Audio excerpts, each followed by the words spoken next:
Welcome back to the Healing Homegirls. In today's episode, I'm joined by three incredible women on their unique healing journeys. Each of them will share how they realized they needed healing, what sparked their path, and the powerful tools they've embraced along the way. Their stories are filled with authenticity, resilience, and inspiration as they reflect on the milestones and insight they've gathered on this thing called life. So let's dive in.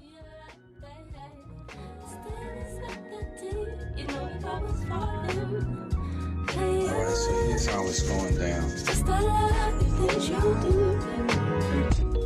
You're more than a pretty face, girl with a curvy shape. You're full of substance, you're not shallow at all. For hours we could sit and talk. DJ Freedom. I'm just about anything. From A to Z, it's crazy how you relate to me. Oh, girl. So I got a lot of I got victim blamed, I got victim shamed. And then, one of the daughters asked me like a question that was like, that made sense. Like, well, if he did it, then report him then. Like, she meant to be like sassy, but then I was like, I should protect myself how I wasn't protected when I was 13 and a half. And so I reported him. And when I reported him, the advocate, there's like a trauma resilience, advocacy out in Denver, Colorado that just that gives like free therapy for people about to go on stand, people preparing for trial, people that have reported it, and it's like this free thing. So I went through that and I got therapy, and my therapist Elena, she was just so up to date with the positive psychology and things, and she helped me heal through that. And a lot of other things came out that it wasn't just him. I didn't give accountability to my mother for not protecting me, for not really asking the right questions, like what happened. Well, it was really her kicking me out. Like he saw that and groomed me into, well, my mother shouldn't be doing that to her daughter. Like he really felt like a father figure until that day. He's like, come on, we're gonna go get McDonald's again, and then took me to his house and was like, come on, I have Kool-Aid. My dumb self, my mom has always told me, if someone offers you candy, don't go with them. My dumb self, he's like, let's go get have Kool-Aid upstairs. I went for the Kool-Aid. So then my sexual assault happened, and I was able to find the language and articulate and finally like say what happened in therapy, because no one asked me, like, or no one, and honestly, when I posted on TikTok, no one ever said I believe you until like a couple of comments with people supporting me, like, I believe you. That was it. I believe you, period. And that meant the world to me. So that's how I knew I needed healing, through marriage, through therapy, through my paying attention to my dreams. Because after I saw that, his Facebook profile, I started having nightmares of him. And when I tell you I released that on TikTok, I posted him and it was like the world can have him, But when I reported him and they started asking the questions, like you have to be like detailed, like how it feels, to where the clothes, where you were, location, all that. You have to be really detailed. And so between that and the therapist, having to like release and having someone to hold space for me to know what happened, to care what happened to me, that helped me heal. So those were the tools. And then after I found just meditation, like things start, the algorithm, especially if the phone's like hearing you and you say things and seeing what you're looking at and looking up. So a lot of like mindfulness practices came up for me with meditation and just mindfulness practices. And then I went, someone sent me Coursera for something else, to learn something else, but on Coursera, positive psychology came up. So I got certified in the basics of positive psychology. And yeah, from there, that was my healing journey. I then I found you guys on Clubhouse. I found communities and started sharing my story more.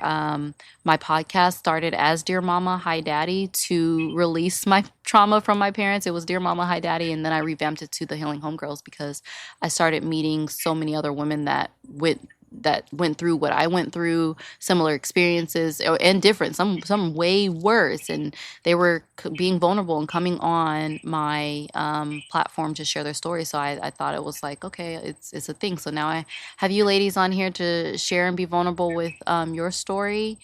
And yeah, so I'll pass the mic to Janae, your healing journey, how it started, the tools you're using. And then if we all can go on mute too, because I hear background, so we'll go on mute on each share, and we're just getting familiar with this. But I've been doing the healing circles on Clubhouse. I started in the summer, and now I'm just bringing it on live to share the platform and show you guys like what I do and in podcasting, and hopefully just inspire other people to start their whole niche in authenticity of their own testimony. So I'll pass the mic to Janae. Thank you guys for holding space for me. All right. How I started healing, it's actually my favorite story about myself. It's a story of my mistaken arrogance. Oh, yes. I practiced toxic positivity on myself for 22 years of my adult life. I didn't know any better because no one told us what to do with your trauma, or, if you could even call it trauma. Don't validate yourself. So this is what a mental processing addiction looks like. I filled this notebook up, 120 pages of notes in 7 days. Wow. Yeah, because when you feel inferior, you go overcompensating everywhere, and you still feel inferior at the end of the day. Well, yet you can and will blow a circuit. You will fry your brain with an information overload, because that's what happened to me with 7 days of this much information. I thought that I found all the answers to life at long last, except I blew a circuit. Started a Facebook group purely for the childhood trauma survivors. And I said, hey, I got the mental blueprints for, what we do in life. And it was from Peak Work Performance Summit. Yeah, it's good for understanding how to be productive and all, but yeah, it doesn't really help you with trauma problems. So here I am thinking I got the answers to everything. Like, come on, join me. We're going to keep this trauma in the rump, and we're going to move on with our lives with Band-Aids all over our trauma. 6 weeks after I started that group, I watched my first complex PTSD video. Tears came to my eyes because I'm like, oh, ouch. It sounds like they're talking about me, describing everything about me. Then, because of my mental processing addiction, I can't stop digging for information. Man, I did myself in because it was an emotion overload. Watching another video and another and another. And it was like, everything you ever wanted to know about Janae. More things you ever wanted to know about Janae.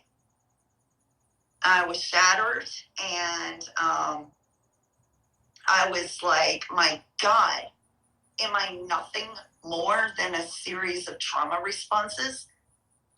Where's my human? That was the most hurtful thing I said to myself, because I couldn't find a single part of me that was separate from complex PTSD symptoms. And it was very humbling because I had made all these promises to my peeps. And so I had to come back. I had two choices. And it was because of the love of my tribe that I got proactive, because I realized I got two choices. Either I disband the group. My bad, guys. I thought I knew everything. I know nothing. And by the way, yeah, I'm probably the most screwed up one in here. I can't lead. So my other choice was come clean. Hey, we got a game changer in here now. And I got complex PTSD. Through work, we had excellent mental health insurance. Call that toll-free number, and got hooked up with an EMDR therapist and a yoga therapist. I double timed that because I was like, that was my only option left to help them, because I clearly knew nothing. It was time I learned, and so I had to lead by example because that was the only option left. And so I just shared as I learned. They were my accountability partners because I'd always bring it. Like, okay, guys, we're processing this trauma now, and I've learned this, and growing here, that kind of thing. So, yeah, I had to go outside the box of your typical tools in therapy to work through certain problems, because I should not have dived headfirst into EMDR. I should have read the fine print. I had been pushing my memories away all those years. I hadn't really looked at them. It was enough, I thought, that I remembered them, because I was the memory keeper of the family. And it was shock therapy when I went into EMDR. And I'll tell anybody in a second, EMDR is intense. How intense is it? I went in a brunette. I came out blonde, but I don't go, okay? Because in EMDR, when you're processing a memory, you feel like you just time traveled. You are back in that moment. And there are side effects outside EMDR up until you conquer the memory and transcend it. And so when we got to the worst trauma of my life, long story short, I was rendered temporarily crazy for 1 month. There's hypervigilance, and then there's full-blown paranoia. I was here for a month, full-blown paranoid. And we actually had to take a break from EMDR, get everything down to settle, and then we went back, and it actually turned out the flashbacks for that particular memory were 10 times worse, even after we worked through it in EMDR. And so I tell people, get a strong foothold in your trauma before going for EMDR. I didn't do that at all. And so I had to go outside the box big time, because it had the power, when the mere memory had the power to make me depressed, dissociate, and then my body would go into collapse. So I discovered kickboxing. I needed to empower my body, and it felt great. So I had one tool. My yoga therapist gave me another tool. It's called opposite pose. And it's basically stand with your feet apart, arms out, and do that.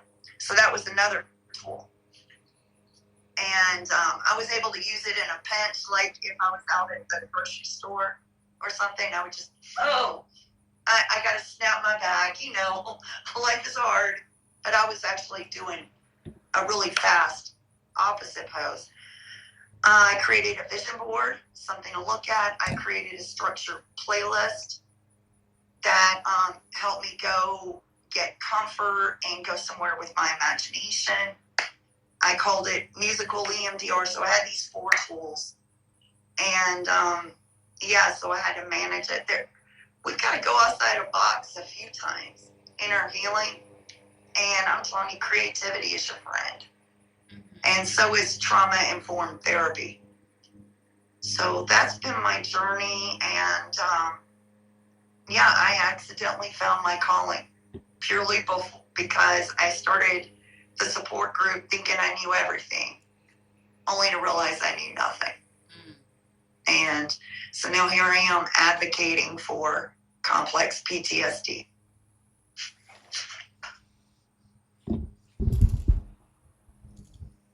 I love that so much, and it sucks that we can't put the how on like Clubhouse the emojis because I'm clapping for you. I'm glad that you thank you for sharing all that you used and the advice that how intense EMDR therapy will be if you never experience like or if you've experienced a trauma, a real traumatic event, and you have to go back and kind of relive that. Like it's a intense process. Kay is loading. Do you guys know how to? I don't know how to fix that. Let me see. And rises. How I started my healing journey. That's the first question, right? Hello, can you hear me? Yeah, I'm on mute, but yeah, yep. First question. I started my healing journey. I would say it would have to be, I'll say probably 4, maybe 5 years ago. The reason why, I didn't know I needed healing. To tell you the truth, I didn't think I need healing because I was too busy healing other people. And then I realized I'm the person who needed healing, and I had unresolved issues because I blamed God. I hated God. I banished him. He put me in church. I spit on anyone who said, I don't need none of that. Because I will never forget what God has did to me when he took the main person in my life away from me. The man who raised me, the man who nurtured me, the man who was there for me, my grandfather. The first promise he ever broke to me, he said, kid, I'm going to walk you down this aisle on your wedding day. My grandfather never had a chance to actually do that. And I didn't know that I was angry with God and death until my grandmother, Mary Lou, and my grandfather, Duffy, said, like, it was, death is inedible, he said. We all have to face it, some sooner, some later. And I grew up without strong parents in my life. I was raised by my grandparents and great-grandparents. And they taught me who I was. And for me to lose the main influence person in my life, it was my grandfather. I love this man to this day. He will always be forever spiritually tatted in my heart. I'm trying not to cry about it because I love him. People don't understand. That's unconditional love. I love this man. He taught me everything. The reason how I came about it is because my grandfather started this healing circle. He didn't trust white corporate America. He didn't trust none of it because he said they always want to spend your money for something that they cause you to be genetically fucked up. He said, America, I'll never forget this. He said, America is the foundation always always a worker's mindset, a cog mindset. You work 9 to 5, 3 to 10, 7 to 11. He said, you don't have time to break and go home to your family to not get rid of those bad spirits, those bad omens, those demons. So in the community, he started hoping and healing.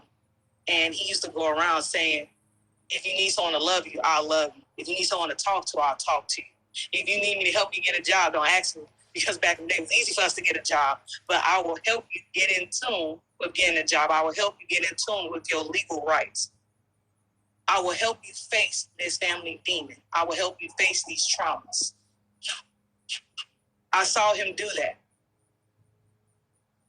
And then I took up where he left off. But then when he died, I stopped. Mary Lou and Duffy picked it up.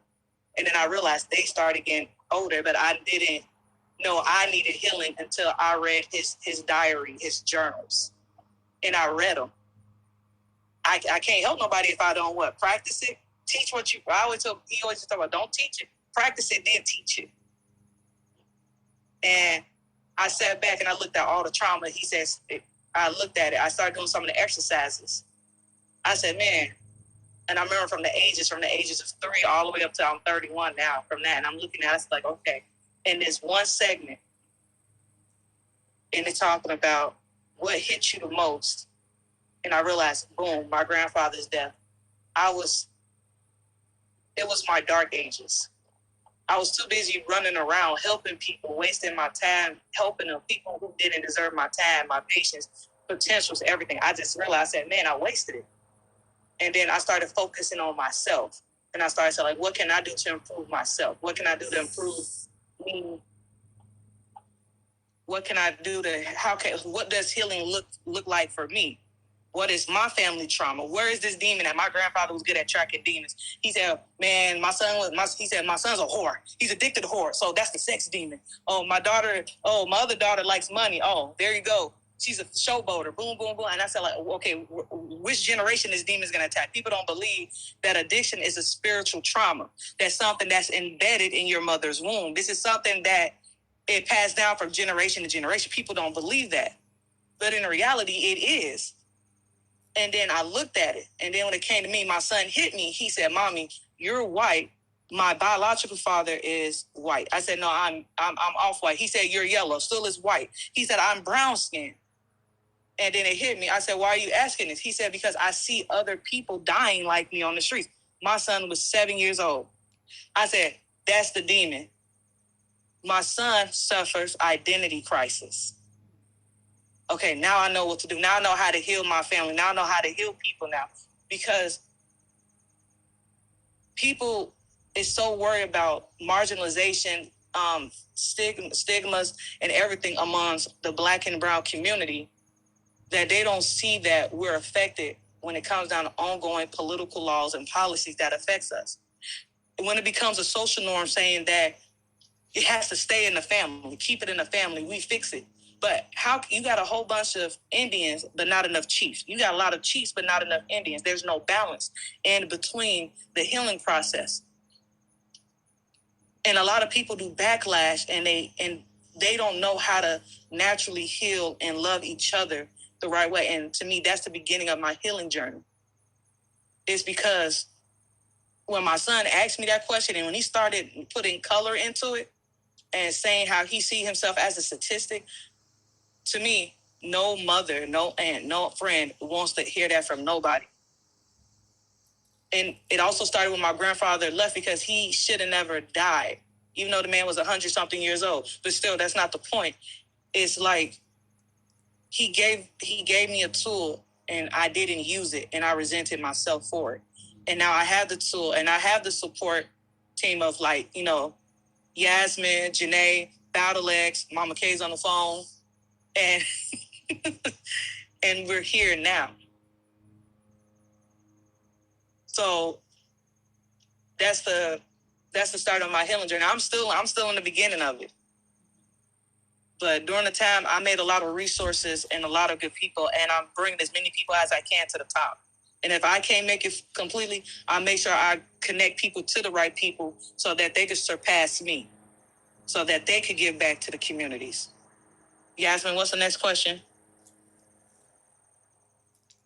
What tools did you utilize on your healing journey? What did you learn works for your healing? And so that's how you knew, how you started healing, how you knew you needed healing, and the tools you utilize on your healing journey. The tools that I utilize on my healing, I tell people this. The tools I use my grandfather's. He's not God, because people always tell me I put my grandfather on a pedestal close to God, far from it. I used his journals. I used his wisdom. And any wisdom that I came across from my grandparents, my nana, my other aunties, all those who are older than me, I documented their wisdoms and their life experiences and their stories, and I added it into my grandfather's journal. That became a tool, because the reason why I said it's a tool is because it's the wisdoms that they experience, and it's the stories that they're shared. And then people don't realize they're like an ancient archive, if that makes sense. You're talking to people that's 80, 90 years old, who lived through the Depressions, who lived through wars. human trafficking, migrating from America from another country, people who been raped, slaved, and was forced to keep their kids. These are traumas that was within my family, within itself. People whose names were changed because they couldn't pronounce their indigenous name or their African name or their Cherokee, Navajo, Suffix, Arawak, or Taino names. So the tools that they gave me from their stories and histories, I look at it, and then I can see what Janae talk about complex theory, complex distress. My grandmother had that. But they had, like, the tools that they used, they had a community. They had a peace circle where they took care of each other within that community, and they raised their kids and built a foundation. And within that foundation, we became family. And with that family, they taught their kids and their grandkids and their great-grandkids that you could defeat the odds. These are tools that was taken out of the schools. These were tools that people failed to give their kids. Like, I quote my grandfather, he said, the reason why I didn't put y'all into regular schools until y'all got older is because America's school was designed by Rockefeller. Rockefeller put people in school because they wanted parents to make more money. So when you take a mother and a father away from the home and you put your kids in school, now the government has say-so over your kids, and they can dictate how your kids is raised. And then a school and a prison is the same thing. And I used to ask him why, because he said, when you go to school, it's a bus, right? When you go to prison, what they put you on? A bus. Just blue. School is yellow. He said, you removed the mother and the father and you gave the system a chance to raise your kids instead of leveling the playing field for everybody. He said, now you giving a demon what it wants, a chance to come in and take the lives of these young vessels. And once they take the lives of these young vessels, now you got delinquents, you got juveniles, what you call them? He said anti-juveniles. Now you got gangs. Now you got people stealing. Now you got people robbing because you gave them what? Time, space, and opportunity. And then you're erasing their history. And once you erase their history, you erase a child's identity. These are tools that the school took from us. These are schools that they took away from our parents because now our parents are giving birth to vessels. And then our grandparents are dying, and grandparents are dying early, 50, 60 years old of heart attacks because they are dying from stress and panic. These are tools that was taken. These are tools that they switched out instead of having generational income, having generational wealth, having a strong sense of support and support community and everything. Tools that no longer exist. My grandfather documented everything till he died. And he said, he literally quoted this. He said, the day when you remove God and replace man is the day when I knew hell will freeze over. Is the day when resources will no longer become equivalent to the school. It's all about that money will become the new God. And the government will raise your kids. And he said, they don't care about the 90%. It's about the 10%. So based off that, hold on. His material became a tool for me because I seen how a lot of kids, including my son, and that's what I said, my healing journey started like indefinitely. When my son asked me this question, will I die like the next brown kid he saw? And I realized it wasn't no safety net for him. And I tell people, my son is the most beautiful, most special, rare child you will ever see, because for him to ask a question about why law is never on our side and it's always on the opposite opponent's side, and then he realized that money is the opponent, he say it's not right how they treat us. So the tools and the resources that my grandfather set out for us, and I say us because I'm no longer being selfish. As much as I want to hold on to him and his memories as much as I want to, I have to give those resources out to people. I have to extend that helping hand and love people and be that middle woman, like how he was the middle man. Because I'm not gonna give no justice to people. I can't help people and surpass their feelings and tell you get over it. It's okay. Strap on your boots. No, because that era is done. That's generational trauma. This is the era of healing. This is the era of love and honestly evolving. And people don't understand that. You can't spell love without evolve. People don't understand you can't spell war without raw. All these words backwards still meaning that you evolve into the raw version of yourself and you love with war. Because love and hate is a thin line, but also so is these other words. People don't understand, like he used to say, I love to appreciate, but he said you can't spell appreciate without hate. So it's catch-22. I can't appreciate you without hating you, but I can appreciate and love you at the same time. So that was one of the tools that I understood from his diary, his man journal. He hated the diary, man journal. And that's when I realized, like, we're all here for a reason. We're all here for a purpose. And then I think you said the last one. What was the last one, please, Jasmine?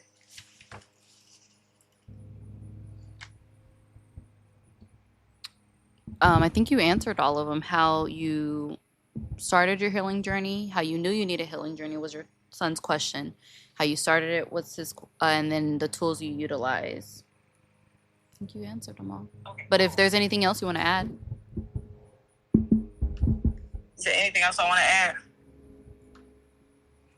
Dear government, anything that was said you cannot use to me in the court law. I'm going to quote that and use that real quick. I said nothing that was not the truth. I need to get that Law and Order, that dun dun dun. Dear court. Dear court. People be messy. When they talk, oh yes, he said this and that. This had nothing pertaining to nobody's court cases or anything. I am simply speaking on past, previous things that's happened in life. And you're nothing to do with nobody. And you're speaking. Not a trauma. Healing is a helping tool to help people surpass trauma. Webster Dictionary said that. I believe so. Say that again, please. I said healing is not a trauma. It's something that's used to help people and surpass their trauma and basic needs. That part. That was deep. I have to put that in there. That was deep. I don't trust people nowadays. I trust some people now, a lot of people. Well, thank you, Mia, for sharing your story. You're welcome. Thank you. No, really, thank you guys, because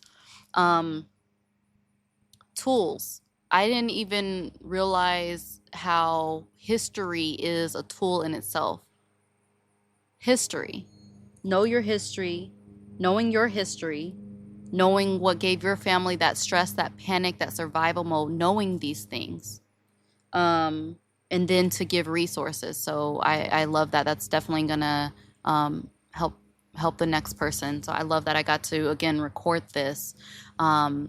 With that said, Kate, girl, the mic is yours. How you started your healing journey, and we're all still on a healing journey. Like I tell my audience, healing is lifelong, because it's going to trigger your past is going to trigger things in your present.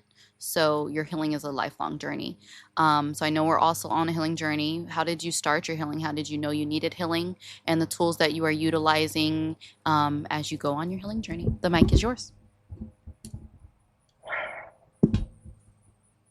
I was sinking deep in sin, far from the peaceful shores. I was very deeply, deeply, deeply, deeply stained within. I was sinking to rise no more. But the master of the sea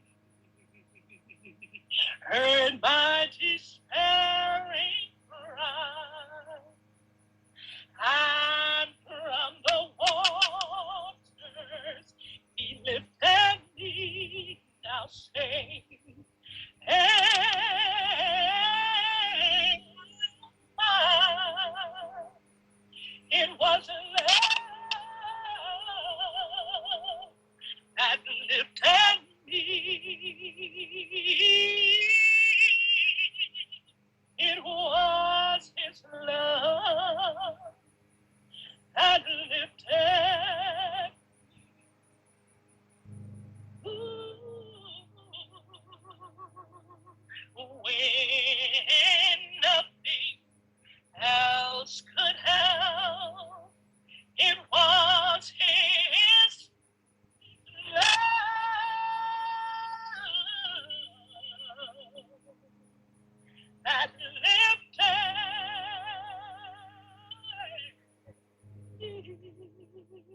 had to start my healing journey when one day I thought I was okay, and I wasn't. I really thought I was fine. Just like Mia said, I didn't think it was anything wrong with me. I was just seeing all the craziness and all the chaos and all the turmoil and all the stuff around me from everybody else. But I thought, oh, they need to get themselves together. They got issues. They got, you know, you could sit and look and see what's wrong with everybody else. Just like the word will tell you, you can see that splinter in your eye, in their eye, but you can't see the 2x4 in your own eye. I'm paraphrasing, but it's somewhere around in there, okay, what it says. Somewhere between Genesis and Revelation. Read the whole thing. It's a good book. Just read it, baby. You'll enjoy it, okay? And, child, I realized that it was just a whole lot that I had to fix. And, I mean, like, I think I went into mental crisis without having the cute little vacation stay that some of my counterparts will get. You know, they have a moment of collapse and they can't take it, and they go in a nice little padded stay where they're waited on hand and foot, and they have a nice little Marriott stay at somewhere nice and comfy. I wish I could have been afforded that luxury. I needed it. I still need it, okay? If you know anybody, okay, tell them about me, please, and thank you. But I just did not have the understanding of what was happening to me until I was just in full-blown meltdown mode. Everything that could go wrong was going wrong. I think the little book that's out, Alexander and the Terrible, Horrible, No Good, Very Bad Day. Oh, it was Kayla and the Terrible, Horrible, No Good, Very Bad Night. Everything that could go wrong. The trauma from my mama. And then usually if the mother is incapable, the grandparents stand proxy for the deficient parent. Well, baby, the grandparent was deficient, so she couldn't even stand proxy. And then I was blessed to meet my great-grandmother. And as much as I love her, and as amazing as she was damaged goods too, because she was the product of what she had been exposed to, her environment, the people that were in charge of her. So she could not give what she didn't have to her daughter. Same thing with my grandmother, couldn't give what she didn't have to my mama. So we got all these broken people having children. Just because you can, don't mean you should. But here we are. You understand? And I just, you know what you know what you don't know, but what you don't know, you just don't know. And this is where my family, the people I've been born into a relationship is, they just don't know what they don't know. And it has caused so much damage to so many people because of their inability, their incapableness of being effective in the roles they decided to play in birthing these children. And they're putting out these broken people because they're broken and they're operating in their brokenness. So how can anybody be whole if everybody damaged and ain't nobody going to get no healing because don't nobody think nothing wrong with these crazy ass things? I'm sorry, I'm working on my cussing, baby. Sorry. And child, the people. It's the people. Okay? The people.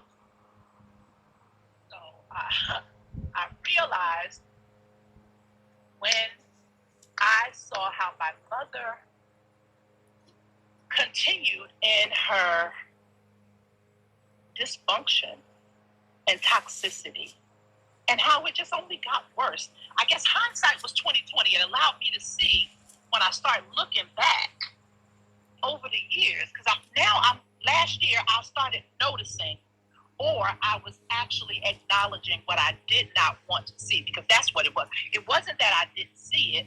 I just kept excusing it. When people would say how my mother was, I said, oh, you don't know how she is. She's Southern. She country. That's how they is. They just old-fashioned. They set in their way. You don't understand. You got to get to know her. I know she's a little rough around the edges. She's a little harsh. And but, I just kept excusing and justifying and trying to get people to become in agreement with her way, because that's just the way the structure was. That was the family dynamics. She's just like my grandmother. She's just like my great-grandmother. So it was, that's just their way. Oh, that's how your mom and them is. You just accept it. You just go along and get along. You just stay out the way. You be agreeable. You do as they say. You don't make no russ, no fuck, no ruckus and no fuss. You just get along with everybody, and you don't cause no problems. Don't start nothing. Won't be nothing. Be no static. Okay. So I just went along with the program until the program wasn't working for me no more. Last year, I said, "Oh yeah, this is foolishness. This is foolishness. This is why I'm feeling the way I'm feeling in my body. This is why I'm in such chaos in my mind. This is why my family structure, my own little 5 children that I branched off with, is a whole hot-ass mess. Because I've been taught, the examples I've been shown, so everything was just foolishness." And then I sat there in my pit of despair and just literally cried out. I mean, I was going through it. Personal life, relationship things with all areas of relationship. My family dynamics, my children, my mother, siblings, the one with my dad and the one with my mom. And then work. Now, wait a minute. Now you're messing with my money. I ain't got nobody else to help you pay this mortgage. I can't lose this job. But baby, I was just snapping like a damn turtle, going off on everybody. Didn't care nothing about their title, supervisor, management, anybody to get it. Because that's how I was feeling. I didn't even know it. Just angry. Just how you were saying you was going off on your husband for about the littlest thing. It didn't take much. You say the wrong thing, but who the hell are you talking to? Forgetting all about that, I'm at work. Just going off on people. Right? And didn't give a damn. Okay? I mean, that's when it got scary. Like, yo, wait a minute, girl. You about to be sitting out there by your mailbox with your dresser and your 5 outfits, because you ain't gonna have no house to be in if you don't get whatever's going on in you in check. Whatever this is, that this anger, this meanness, this nastiness, and then the straw that broke the camel's back, my 13-year-old. Because out of the 5, he's the only one that's around me. The other 4, we're in estranged relationships. Nobody fool with me. And he said, I like you, but I don't love you. No, I love you, but I don't like you. And I said, oh. I was a bit taken aback. I didn't know how to respond at first because nobody had ever been that direct with me. The people that are around me, I don't know if because of who I am and my strong presence, I make people intimidated. So they don't always say what they want to say. They like, I can't say that because I know she's going to spaz out. Then it's going to be a fight. She going to be the, oh, okay. So maybe they don't say much or nothing. And for that little boy to decide to be more adult than any of the grown folk, all the grown folk that I know, baby, that spoke volumes to me. I had to sit with what that young man had to say. I had to honor him and do a whole self-check. The boy said in the song, check yourself before you wreck yourself. Well, clearly I had wrecked myself, okay? And my baby was there to help me check myself because he's like, yeah, I love you because you're my mama and all, but I don't like you. And I had to sit with that. And I really sat with it. And I said, is there truth to what this little boy is saying? Damn sure is. You ain't always pleasant. And you see that by what your son said. Ain't nobody gonna stay in that house with you. Oh. Well, I ain't want your black ass here. I'm sorry. I ain't want you here no way. Just leave. So see, that was me, my unhealedness, okay? Listen, God is working on me. But when he started talking to me crazy, that's how my flesh rise up. I have to keep this flesh under subjection. So you don't want to be here? I got a whole t-shirt that said, I only want to be around people who want to be around me. So when he said he wasn't going to be, don't nobody want to be in this house with me, you ain't doing me no favors because you ain't got no money, Tommy. You ain't got no job. I ain't want you here no way. You laying on my couch, you don't want to do nothing but get high and play PlayStation all day. So, yeah, and ask me for $20 every few days. I was about to ask you for a light loan. You ain't got nothing to give me. You just here, taking up space. And oh, okay, I'm sorry. Stay focused, Kate. So I realized I need healing when my baby told me that I was jacked up. No, when he told me he did not like me, and I sat with it, and I realized, yeah, you jacked up, you tore up from the flow up. And well, my supervisor called me into a meeting and told me that she had some complaints. I said, oh. And I sat there in that meeting and did not even care about nothing. I said, ooh, yeah, this ain't going to be good. You don't care about nothing? Like, you ain't had no feeling of, oh, this might be problematic for me. I might lose the option to be gainfully employed. Like, I didn't even care. And I said, yeah, that sounds like self-sabotage in a way. I didn't know if it was true, but that's what it sounded like to me. And I said, yeah, I got to figure out something. So I started coming back to this app that I had joined years ago called Clubhouse. Started finding community, because what I learned is God will set the lonely in community. And I started connecting with amazing souls like yourself, and like Lady Storm, and like my sister Janae, and like good Abby and Norman. You know, all of our friends that we have that have been helping us through this healing journey.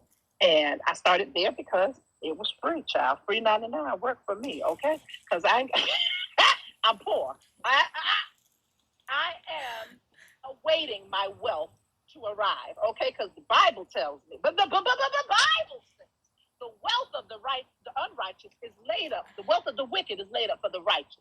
I believe that with my whole heart, okay? I'm going to find me something, or God going to send me something that was meant for somebody else, and it's going to be blessing just for me, because that's what his word tells me. I believe it. That was my little shameless plug for the God that I serve. Because I was somewhere yesterday, the people ain't going to let me. We'll talk about that later, child. People ain't going to let me get my little gratitude in the gratitude space. I said, the nerve of that demon. But anyhow, you know, I'm working, I'm healing. And I thank y'all for undergirding me and putting me under your wings. Because one thing that I learned is I have what a lot of people don't have, which is intellectual humility. What is intellectual humility, Kayla? I'm so glad you asked, baby. Intellectual humility is knowing that, yes, you may know a lot of things, and you may know a lot about a lot of things. But one thing you don't know is everything. That requires a level of intellectual humility to understand that you're smart and all, but you ain't the brain.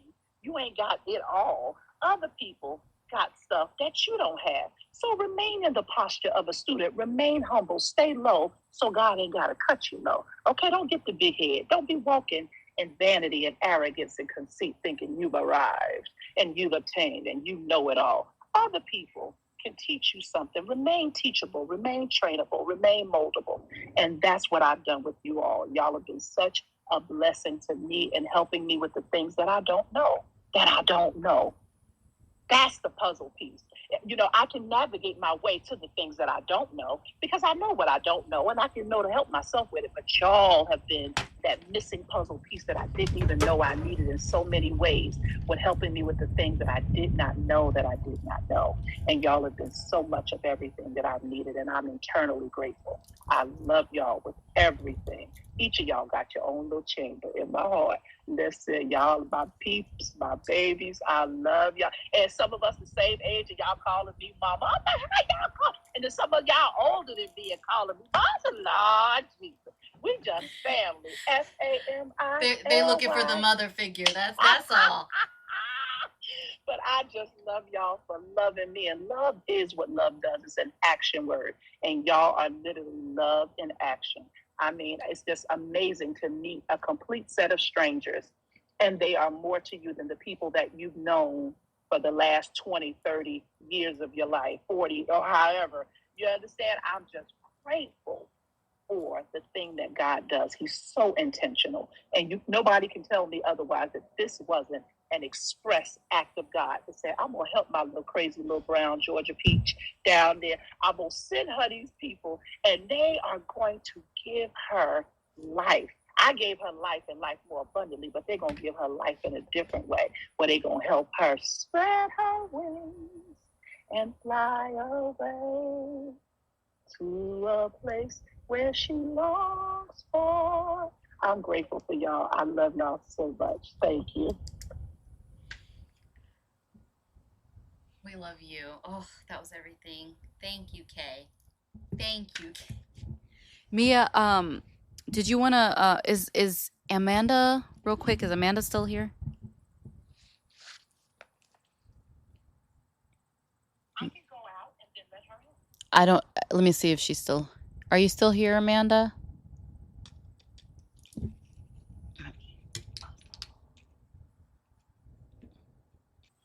In my ear. Okay. I wish my mother could stand in such intellectual humility as you, to hear even just my podcast or just hear me, like you, through that experience with your son. I saw your son. He was seen. I felt there was a breaking of a generational trauma right there and then, when you decided to take accountability and you decided to hear and see your son with a different perspective, without the self-sabotage, that cured something in you. And I felt that through your story. It was amazing to, I love you, but I don't like you, to hear that and not take offense, to not, to really sit in that accountability. Like you sat in that. That is what God wanted you to do. That is what you needed to share here today, because that's going to help other mothers. Just have a different perspective. Just take accountability. Like some mothers need to say, I may have screwed up. I didn't know how to be a mother. I didn't have a mother showing me how to be a mother until I became a mother. Then I had to learn how to be a mother without the mother. That is hard, but you're doing the work. And I know that when seeing him, it's going to heal the other four. Is it the other three, or he's the part of the 4? 5. So the other 4. Yeah. You're breaking generational curses by just keep sharing your story, keep letting it out, keep taking that accountability. And I hope even send this to your children. I mean, the amount of growth that they probably don't even know you've had because of the no contact. Because I tell people, no contact doesn't have to be forever. It's seasonal. It's seasonal. So I pray, and I will keep praying, that there's a season with that. It will be over soon as you get your healing. As you get your healing, as you're standing in the humility, like what more? What more? You're doing what God, you're doing the process. You're getting in that process of flow. God is going to introduce you to flow. God is going to give you the desires of your heart. And I know the desires of your heart is to be with your kids and be around them. So I pray he breaks that, and I pray he keeps breaking that for you. But you're doing the work. You're doing a great job. You're a great mother in standing in that humility. And I thank you that I'm telling you, these healing circles heal part of me that I didn't even think of. Like, wow, if my mom could, or if I could even, I wasn't even brave enough to say that to my mom, to stand in my authenticity. So he's a brave soul for that. I am so scared of my mom. I'm with him with their, like, I won't say, I'm gonna get smacked in the mouth if I ever had said that, but if she was be able to sit and like listen to, when my podcast was Dear Mama, it was Dear Mama it wasn't to hurt her. It was just to share the experience that I had with her. But she couldn't be in the humility that you stand in to listen.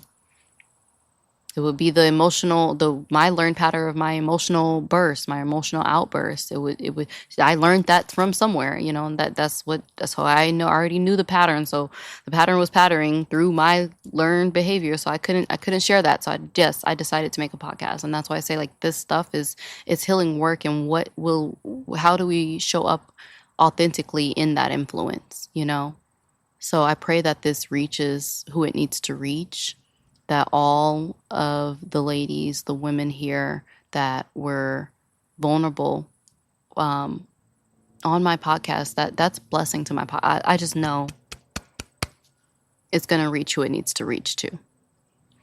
So I thank you guys for being here. I love you, ladies, so much. I love you so much more.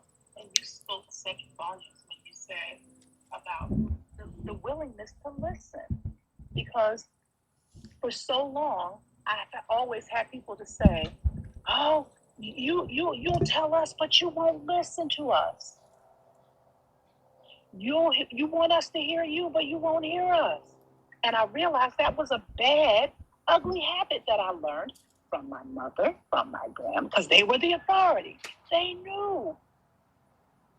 You don't tell them, they tell you. Stay in the child's You place, listen yeah. to what they say, and you do what they say. You don't buck the system, because they are the in charge. But in my humility, I learned God is the in charge.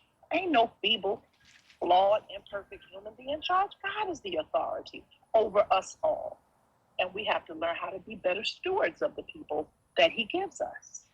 We got to treat the people right that he gives us. Because if you don't treat the people right, you don't get to keep the people forever. Eventually, those people got to go somewhere. Where they go, going to be up to them. Heaven is a prepared place for prepared people, but hell is also a prepared place for unprepared people. So everybody got a destination. But we got to learn how to treat each other better. And that's what my mother is missing. Because the fact that she is so unwilling to even have a conversation. She just sits and she looks at you like this, or she'll get right in your face and she'll give you one of these. So you're just to be afraid of her, definitely afraid, because she is not going to buck. She ain't going to change, and she surely ain't receptive to you. You her child. You ain't fit to tell her nothing. Who you think you are? She knows way better than you. And this was how 48-year-old me last year, shaking like a leaf, to walk up to her to tell her that she got to leave my house because I can't do it no more. But my 13-year-old stood 10 toes down on business, didn't waver, didn't whimper. Sure wasn't nervous. He's like, yeah, I love you, but I sure don't like your crazy ass. Okay? So that baby had courage that grown people don't have. And I had to hear him. I had to honor him, because anything else would have been an absolute disservice and would have been complete disrespect. You respect me, I respect you also. So I had to stand on that and give that young man the respect that was due him, for him standing 10 toes down to tell me his truth, the way he saw it, his version of things, how he understood it. And I had nothing to do but love him for that. And it has opened up our dialogue. I mean, our relationship is what I wanted with all of them. And it's just me and him in the house now. Well, now we talked about the problem that came back. So yeah, but and the problem has been missing. This is day 3. Day 3 of just absenteeism. Don't know where it is. Just like a cat. You know, the house cat, it get outside. And once it's outside, it get in the alley and come across old tomcat. And then now he done turned her every which way but loose. And then now she come back in the house and she got to get back outside because she know what outside is like. Yeah. That's what done happened to my alley cat. I mean, my kitty cat. She done turned into an old alley cat. And I listen, she grown, and then all 4 of us put together. Grown. Can't tell her nothing. All I can do is just keep praying for her. Yeah, so and trust God.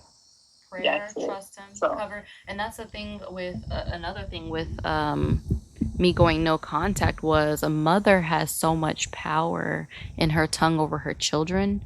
So I had to untether that by no contact, by people like, well, you know, what if you want a relationship again? We'll build a relationship, because I untether. We have no relationship now.